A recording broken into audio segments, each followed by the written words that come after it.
On a Saturday night last October, 28 women claim fired officer David Lowe gave 2 male inmates keys to female pods in exchange for $1,000. Then, 2 separate federal lawsuits now claim men and assaulted female inmates for 2 hours, threatening them not to report it. Deputies arrested Terrence Craig on Monday. That was just a few days after another man went to jail for the crime. Security video caught the moment the fire started on June 5th, and a jail consultant estimated damages between $6,500 and $8,500.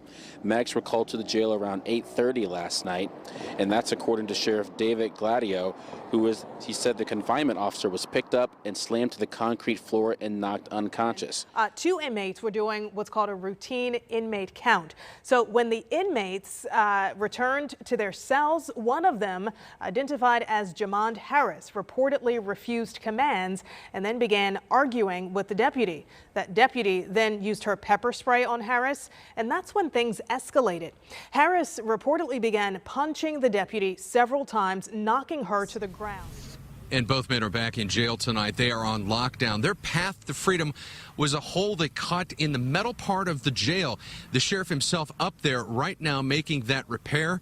That's how they got out, and shortly after they did, the manhunt was on. A Vigo County inmate claims he was hurt over poor conditions at the jail. Now he's seeking damages. Today, News 10 uncovered a complaint filed in federal court. In it, this man, Dante Riley, writes he slipped in a puddle of water while walking into his cell.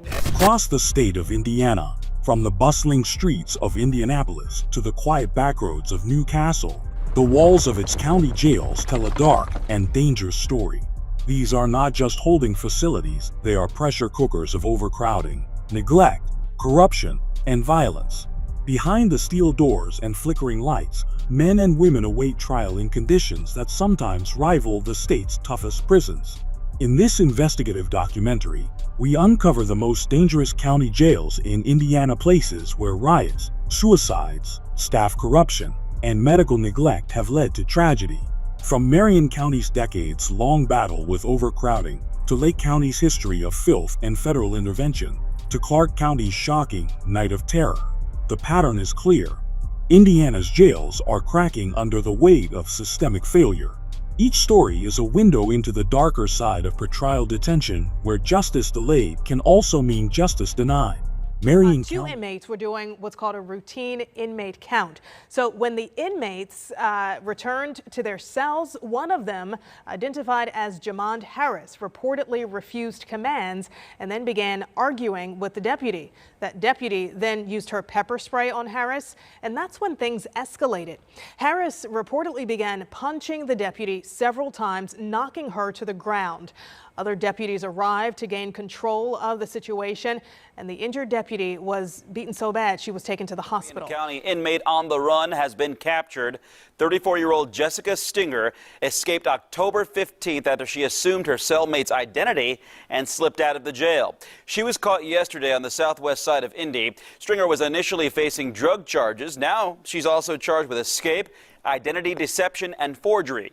Stringer claims her former cellmate helped her with the escape. They apparently exchanged armbands and IDs. 41-year-old Toriano Helms was first arrested in August of last year on several felony charges, including battery of a police officer and resisting law enforcement. The charges stem from an incident where Helms was revived from an overdose and then attacked the police officers at the scene. He bailed out but was booked back into jail less than 3 months later on unrelated drug charges, and that's where he stayed until he was sentenced on September 5th to 2 years in prison for attacking the officers. As part of a plea agreement, his drug charges were dismissed. But the same day he was sentenced, Helms walked out of the Marion County Jail. Nobody even realized what had happened until Community Corrections was alerted nearly 2 weeks later. They applied for and were granted this warrant to have Helms rearrested, saying he was, quote, erroneously released. News now at 11, an inmate found dead in Marion County Jail 2. Drugs also allegedly found inside of that facility. Tonight, A source tells Call 6 investigates that Marion County Sheriff's deputies uncovered drugs, shanks, and money while doing a search of Marion County Jail 2. The Marion County Jail has died. Police say 29-year-old Brandon Thompson was found unresponsive this morning. Thompson has been in jail since October on drug and theft charges. The Marion County coroner will conduct an autopsy to determine the exact cause of his death. Marion County's jail has been infamous for decades. In 1972, inmates filed a federal lawsuit over conditions less than a decade after the jail opened. That case took 35 years to resolve, reflecting a generation of neglect. Veteran ACLU attorney Ken Falk recalled that by the 1990s, the Marion County Jail was regarded as the worst jail in the state and even one of the 10 most overcrowded jails in the entire country. Senior Judge Sarah Evans Barker, who oversaw the case, vividly remembered touring the jail unannounced and finding it really crowded, dark, smelly, and noisy, with laundry hanging everywhere and inmates subsisting on meager sack lunches of white bread, bologna, and mustard. It was a human warehouse, its fetid conditions so dire that Judge Barker held the sheriff in contempt as a catalyst for change. Only in 2007 was the lawsuit finally settled, after decades of federal oversight and pressure on local officials to curb the overcrowding. Yet, even after a new jail complex opened in 2022, violence and chaos have continued to erupt. In October 2020, a 38-year-old Marion County inmate was beaten so severely by another prisoner that he died from his injuries. In one alarming week of August 2023, an inmate being transported managed to disarm officers and fatally shoot a Marion County Sheriff's deputy during an escape attempt, prompting the sheriff to overhaul transport policies. And the jail's troubles are not limited to inmates. A power outage in February 2021 plunged a privately operated Marion County Jail unit into darkness, triggering fights and panic. Nearly 30 inmates were injured as backup generators failed and detainees took advantage of the chaos. In another incident, jail guards themselves have been accused of brutality. A federal lawsuit alleges that officers stomped and beat a handcuffed inmate, breaking his ribs, and then blocked him from filing a grievance. These episodes underscore a culture of danger for both inmates and staff. Marion County's old jail was once likened to Indy's Shawshank, and despite new facilities, the legacy of violence and mismanagement lingers. In the words of one public defender, the jail had become a gong going off, reminding the justice system of its constitutional duty to keep detainees safe. First breaking news, take a look at this incredible video just coming into our newsroom. A man walks into the lobby of the Lake County, Indiana jail and proceeds to douse the entire floor with some sort of liquid. He then sets it on fire. You can see the flames quickly spreading around the lobby. The fire's so powerful, you can see it coming out of An investigation over the past several months has led to criminal charges against a Lake County, Indiana correctional officer. 56-year-old John Hoke of Dyer is accused of trafficking cell phones and possibly other 38 inmates incarcerated here at the Lake County Jail have filed a federal lawsuit against the facility. They say conditions are anything but humane. And that allegation is nothing new. The situation has been ongoing for close to 30 years. In 1995, a nearly identical case was filed in federal court. Lake County Jail's infamy dates back to 1934, when authorities boasted the Crown Point Jail was escape-proof, only to be humiliated as notorious bank robber John Dillinger cowed guards with a wooden gun and broke out of custody. Dillinger's bold escape, locking guards in their own cells and fleeing with the sheriff's car, gave Lake County an early brush with danger and embarrassment. In modern times, the jail's perils have been less cinematic but far more systemic. By the 2000s, detainees were sounding alarms about inhumane conditions. A class action lawsuit filed by former inmates described unsanitary, overcrowded holding cells where people were confined for weeks on end without basic hygiene. Detainees recounted being packed into filthy cells with no toilet paper, no clean bedding, little access to food, and overflowing toilets, essentially stewing in human waste and neglect. When you torture people like this, treat them truly worse than animals are allowed to be treated, the damages are substantial, said attorney Mike Kanovitz, whose firm represented the inmates. In 2010, a federal judge granted that suit class action status, opening the door for up to 30,000 people jailed since 2006 to seek justice. To avoid a civil rights lawsuit, Lake County entered a sweeping settlement agreement in late 2010, pledging to overhaul jail operations and meet constitutional standards. Despite some improvements, Lake County's jail remained a hotbed of trouble through the 2010s. Multiple detainees died in custody, and allegations of excessive force and indifference persisted. By 2018, county officials were facing so many legal claims from inmate deaths to brutal assaults that they reportedly established an $8.2 million bond fund to cover lawsuit settlements. Even after federal oversight ended, tragedies continued. Mags were called to the jail around 8:30 last night, and that's according to Sheriff David Gladio, he said the confinement officer was picked up and slammed to the concrete floor and knocked unconscious. Now that officer, the confinement officer was taken to a local hospital and was conscious and alert. Well, developing now, Indiana State Police and the Allen County Sheriff's Department working to learn more after an inmate died at the Allen County Jail. Both the Sheriff's Department and State Police confirmed the death, but did not release any other information. You'll remember 2 other recent deaths featured in a series of 21 Investigate stories have been at the center of debate over conditions inside the jail. In January, 33-year-old James Schaefer died by suicide in the jail, and just months earlier, 35-year-old Jonathan Olwine also died by suicide. State police are investigating after an attempted suicide at the Allen County Jail. Officers were called to the jail Friday after an inmate was found unresponsive in their cell. The inmate was taken to a hospital in critical condition but is now stable. This comes after 2 wrongful death lawsuits filed against Allen County Sheriff Troy Hirschberger and other jail officials. Tonight, a U.S. District Court judge ruling in favor of a former Allen County inmate who sued the county sheriff for the jail's condition and upkeep.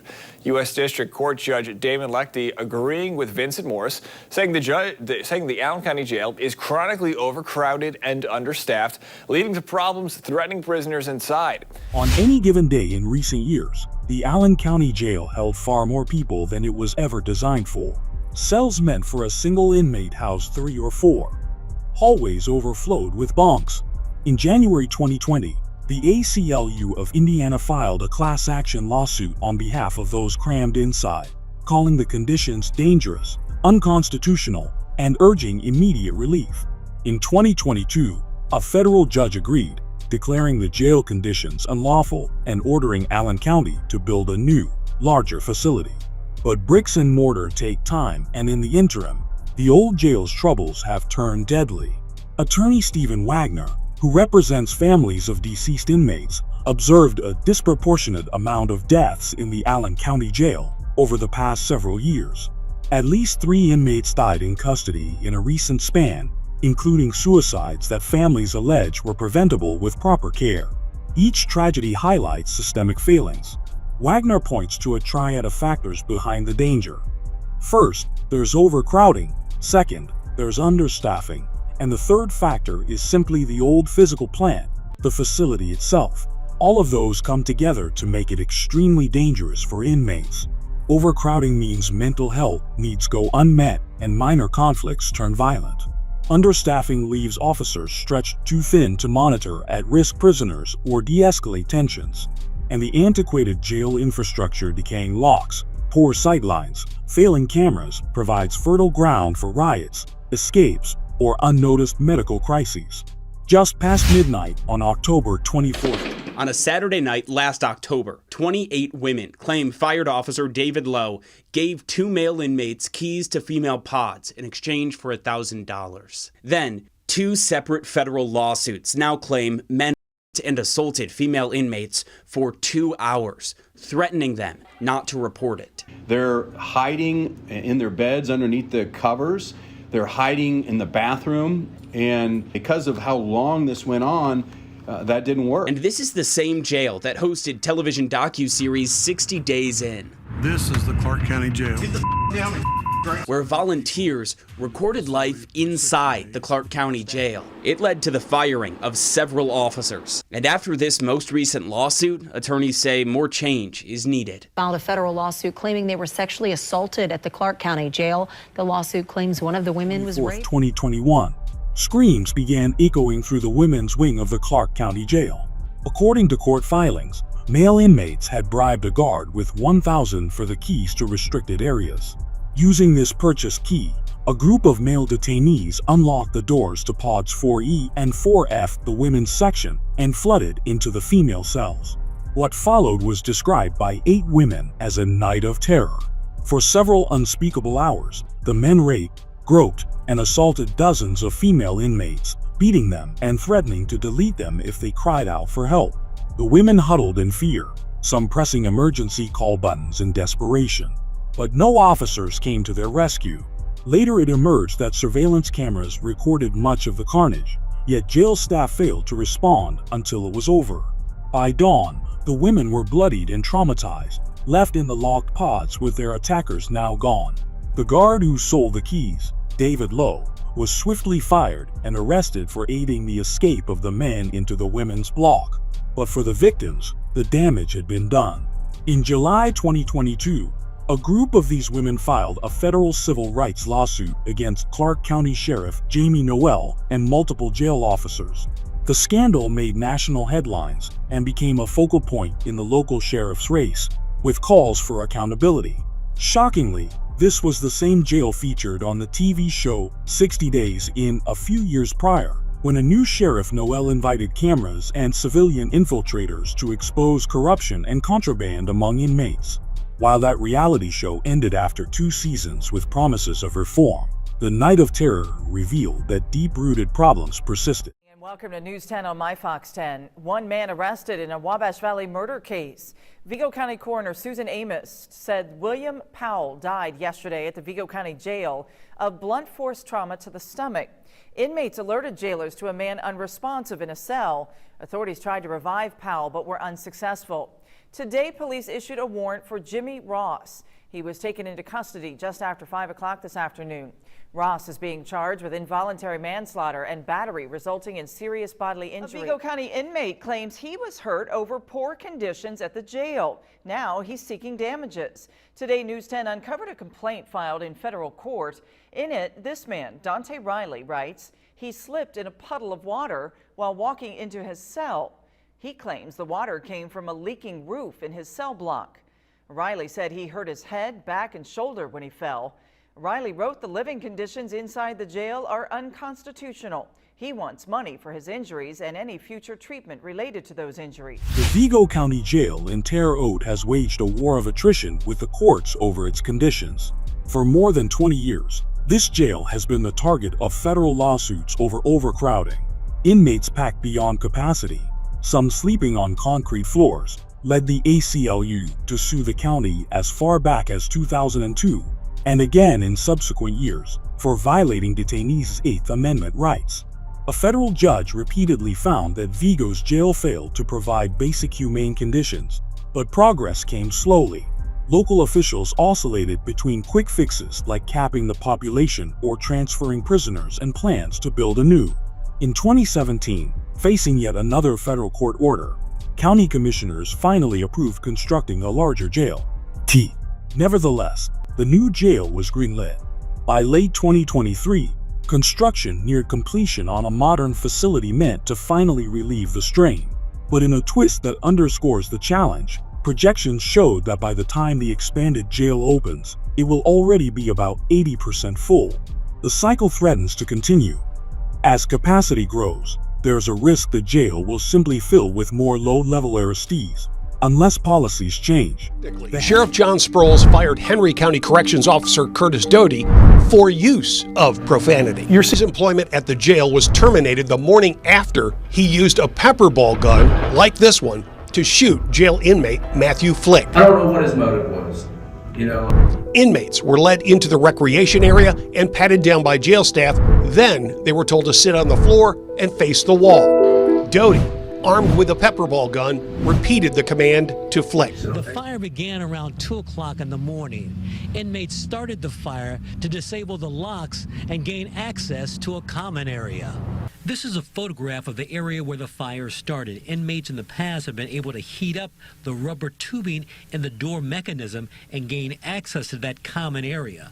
But unbeknownst to them, that rubber had been replaced with copper, and the fire got too big and too smoky and did not open the door. Next thing I know, the guards is running with fire extinguishers, smoke coming down the hallway, and I don't know where they had started that fire in B block at, but they started one in there.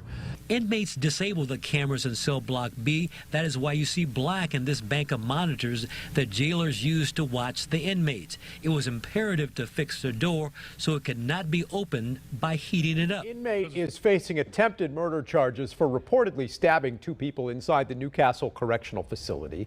Charges were filed this week against Ronald Menzie. He's serving a 70-year sentence for the murder of a Gary man back in 2018.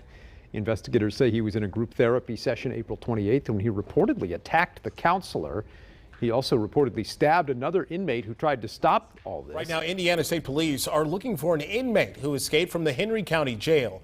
One of 2 inmates that escaped, but one is now in custody. The other, Jacob Van Pelt, who's right there on your screen, remains at large. Thanks, Britt. We want to get to this breaking news this morning. Henry County Sheriff's deputies catch up with 2 inmates who escaped almost a month ago. 21-year-old Paige Thomas and 27-year-old Felicia Davis escaped from the Henry County Transition Center on May 3rd. While they were waiting to be moved to another dorm. Police swarmed the Newcastle neighborhood where they found Michael Bertram and Johnny Dennis hiding inside of a friend's home. Sir, you want to say anything to us? No. Both men were free for nearly 9 hours after their escape from the Henry County Jail. They entered a pantry and gained access to the roof where they pried open metal siding and then slid out. Dennis was jailed on robbery charges and Bertram for theft and receiving stolen property before their escape. Sir, you want to say anything about being on the loose this morning? The Henry County Jail was built decades ago to hold a fraction of the inmates it sees today. By 2016, conditions inside had become so squalid that 5 inmates took the drastic step of suing the sheriff and county officials, determined to shine a light on what they called nearly a dungeon inside the jail's walls. Their lawsuit, later certified as a class action, painted a chilling portrait of life in the jail. Cells were small, dark, damp, and tightly packed. Some designed for 3 people were holding 5 or more. Mold crawled up the walls and ceilings. One woman described mold growing so thick that it aggravated her asthma and other respiratory illnesses. Inmates were forced to sleep on the floor, sometimes on mats so old they were black with mildew. Sewage regularly backed up from leaking toilets running across cell floors. One man recalled sleeping naked in a padded cell with no toilet, left to urinate down a shower drain after the jail took away his clothes. Basic hygiene was a luxury. An asthmatic inmate went 3 days without toilet paper, rationing squares in a facility that couldn't even stock essentials. The jail was so overcrowded and understaffed that tension and fear permeated the cell blocks. According to the lawsuit, fights and assaults were common among inmates, both male and female, as people struggled over scarce space and resources. Jail officers, overwhelmed by the sheer number of prisoners, allegedly ignored grievances and often failed to intervene until violence had already broken out.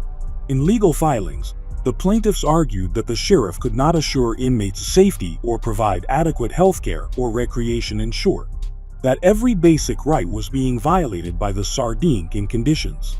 The stories of Indiana's county jails reveal a pattern of crisis repeating from one generation to the next: overcrowding, underfunding, and oversight that arrives only after tragedy. Whether it's the infamous brutality inside Marion County's new complex, the horror of Clark County's unlocked night, or the suffocating mold and sewage in Henry County, one truth echoes through every corridor. These are not just facilities, they are warnings. Reform in Indiana's jails has too often come at the cost of human lives, lawsuits, and federal pressure. Yet, amidst the chaos, there remains hope in the attorneys who fight, the families who demand answers, and the activists who refuse to let these stories fade. The challenge now is whether Indiana will finally transform its jails into places of safety and accountability, or whether history will keep repeating in the shadows behind bars.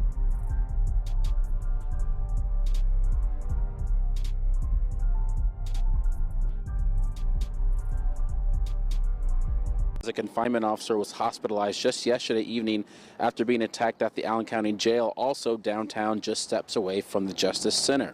Medics were called to the jail around 8:30 last night, and that's according to Sheriff David Gladio, he said the confinement officer was picked up and slammed to the concrete floor and knocked unconscious. Now that officer, or the confinement officer, was taken to a local hospital and was conscious and alert. No other information has been released on that. The inmate's name was not also released, and it is not clear what charges he may face. But any new information that we may get, we'll be sure to update you online at wayne.com. But live here at the Meek Center, I'm Charles Benberry, Wayne 15 News.